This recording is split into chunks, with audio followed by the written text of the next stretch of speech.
教育释文第61集。顶讲有出名，下讲有名声。即句话换作中文，就讲名闻遐迩。遐指远方，台语讲的遐用即字，无任何人有意见，是吧？我嘛毋知影为何所有的人拢会自动接受即个结果。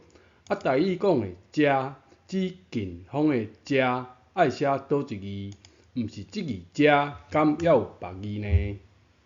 即字说文解字的解说，先来讲读音。即字是形声字，无毋对，但是毋是读下人下鸟鼠的下，嘛毋是读甲，爱读做也。古语等于即字也。也的意思，手举皮鞭，硬叫人去做代志。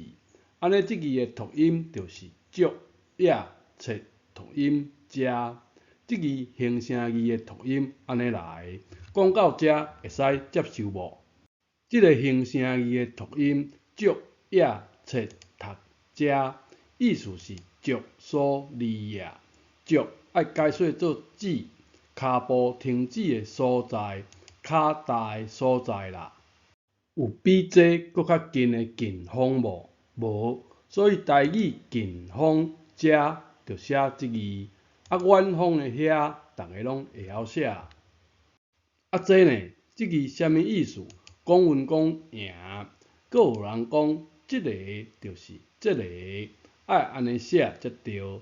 写即字算错字，名称小说才有人开始安尼的用法。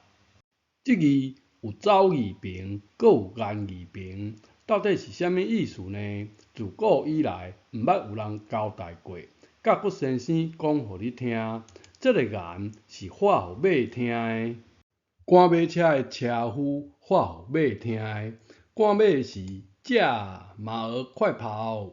即声驾就是即字的读音遮，安尼非常有道理，有无？驾驶马车，所以即字遮有驾亲征的意思。赢是车队赢神明或者皇帝。啥意思？就先不管，就用遮这个音，咱来整理一下。遐指远方的遐，感叹词遐、轻声遐，共款写即字。例句：遐简单哦。遮指近方，写即字。若对时代的潮流，近方的遮写即字也可。感叹词的这写即字。例句：遮尔好。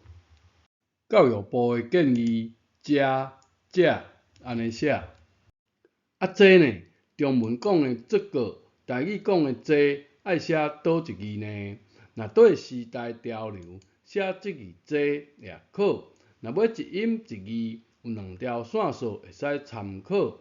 头拄仔即句，即个就是这个，这就是咱要找的字。第二条线索，李清照小姐伫声声慢写的即句，这厝地怎一个手艺了得？这就是宋朝人写的这。这集介绍这些字，这些白音就读遮的。台语有字无？这是重点无？